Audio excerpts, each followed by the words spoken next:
Hello, hello, hello, my little maniacs. This is your host, the Maniacs Gamer, coming back at you with another video. In today's video, we're going to be going over the Tampa Bay Buccaneers' absolute domination of a win against the Philadelphia Eagles this past week.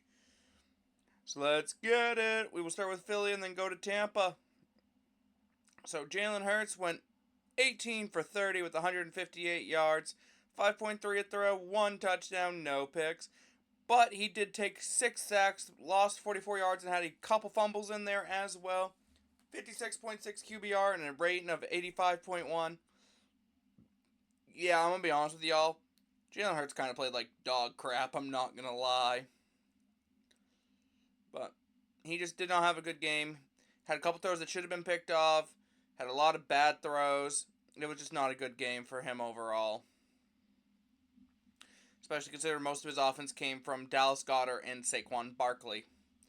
Anyway, ground game, you got Saquon 10 for 84, 8.4 carry, but that was lifted by the fact that he did have one run for 59 yards.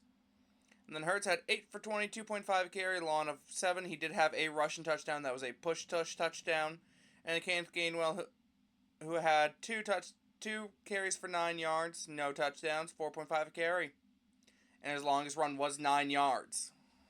Just getting a lot of that from the Eagles offense, not going to lie. Anyway, next we'll go into their receiving. So they had a bunch of people that actually caught passes. So Goddard, 7 for 62, lawn of 18. Saquon, 2 for 32, lawn of 27. Grant, I'm not sure how to pronounce that, but 1 for 26. And then Paris Campbell, who did have the receiving touchdown, 4 for 17, 4.3 on average. Jahan Dotson, 2 for 11. John Ross, 1 for 6. And Jack Stoll, 1 for 4. Overall, yes, Philly was down A.J. Brown and Devonta Smith. So they knew this going in, that they were going to need one of these guys to step up. But it just felt like they didn't really give any of these guys really a good chance. You look at this, they had 29 different targets to the receivers. But at the same time, the one that got the most action was Jahan Dotson with 4. And then Saquon and Dallas took over 12 of them. So they just never really gave these guys a chance. Paris Campbell did a really good job for them getting in the end zone with the 1 touchdown grab from inside the 5. But overall, the Eagles just did not show up to play. There was one point of this game where the Eagles had 0 total yards of offense and the Tampa Bay had 200. It was absolutely insane.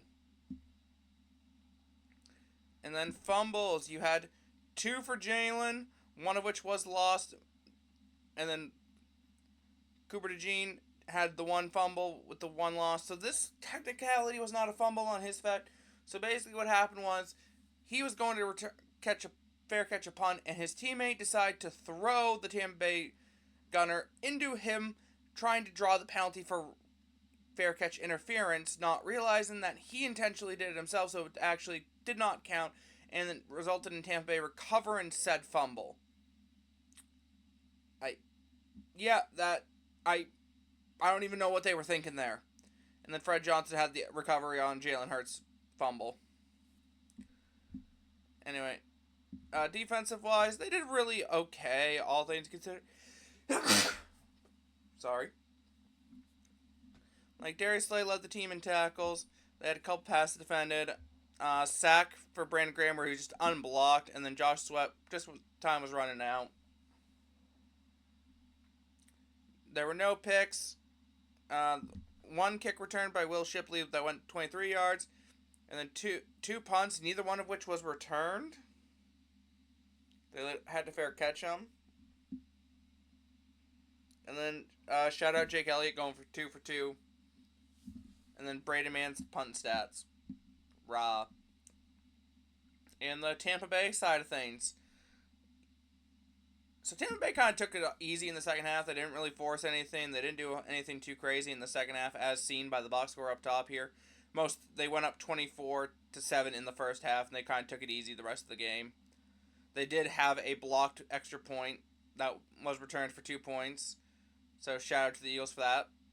But Baker Mayfield, 30 for 47, 347 yards, 7.4 carry on average per throw. 2 touchdowns, did have 2 sacks for the loss of 13 yards, 74.8 QBR, 100.2 QB rating. And then the Russian attack for Tampa here was actually split somehow insanely even between Bucky and Rashad. Both had 10 carries, 49 yards, 1 touchdown for Bucky. And then Rashad did have a run for 17. And then the Bucky longest run was 15. But shout out Bucky for getting his first touchdown. And then Baker Mayfield, 4 carries for 10 yards, 2.5 carry, 1 touchdown, a long of 10 yards. I think he had a couple QB kneels at the end there, but his touchdown run was absolutely insane. He basically said, "I'm coming into that end zone." That was good to see. Tampa Bay, shout out for actually feeding Mike Evans in the receiving game. 8 for 94. The 1 touchdown was an absolute beauty against C.J. Gardner-Johnson. Then Chris Godwin, just being Chris Godwin, getting 6 for 29. Sorry, 6 for 69. Kate Otten had a decent game, 6 for 52, but did have a couple bad drops in there.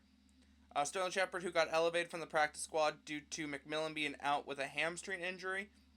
He went 3 for 51 on 5 total targets. He had a decent game, and he's expected to be playing on Thursday this week due to injuries to Trey Palmer, etc. Speaking of Trey Palmer, he went 3 for 26 with another touchdown. He had 3 targets before being ruled out of the game with a concussion. And then Rashad White had 2 for 35. Both of which were actually... One of those was actually a really good one where he picked it off the ground. And then another one, he picked a tip pass up. Absolute insane performance from him in the receiving game, honestly. And then Sean Tucker, 1 for 14. Bucky, 1 for 6. And then Cameron Johnson, who had a drop touchdown pass. Really unfortunate to see. Then Baker did have a fumble that he recovered. Ben Stills recovered the fumble on a Levante sack, which we'll talk about here in a moment. And then J.J. Russell had a fumble recovery on the punt. So then, here we go. Levante David, 8 total tackles, 5 solos, 2 sacks, and 2 TFLs, pass defending a QB hit. And he also did have a forced fumble. So, shout out Levante for turning back the clock here. Whitehead, 6 tackles, can't complain about that. And then more sacks for Anthony Nelson, Logan Hall, and Vita Vea. Absolute amazing to see Vita Vea back in the lineup. And also Yaya Diaby got home finally. And a bunch of TFLs for everybody. Overall, this was an absolute just masterclass from the Tampa Bay defense. They did absolute amazing, especially in that first half, keeping Philly in check. But they did absolutely amazing. There was nothing more I could have asked for them for a better game for them. They got to the quarterback. They made him make some plays that he didn't want to be making. And then here is the kicking stats. Trey Palmer had the 1 kick return for 14. And then not much in the punt return game. And then shout out McLaughlin for 2 on field goals and 3 for 4 on extra points. But I'm not going to look too much into that because it was blocked. And then Trenton Gill, who was on for Camarda as the punter. 4 for 150, 37.5 on average. 1 inside the 20, a long of 42. Yeah, he was not an upgrade over Camarda. Please change that immediately and bring Camarda back. But anyway, guys, that's all that's going to be it for me today. There's not a whole lot to talk about because Tampa Bay just absolutely demolished here. Absolutely looking forward to hopefully this team being able to reproduce this on Thursday here against the Falcons, which I will be streaming on my channel. So make sure to tune in for that, guys. And as always, make sure to hit that like button, subscribe if you haven't already, and turn on that noti bell on the road to 2,000 subscribers. Try and hit that by the end of the year. Try and hit 1,600 by the end of next month. Let's get it, fam. And as always, I will see you guys later. Stay crazy, fam.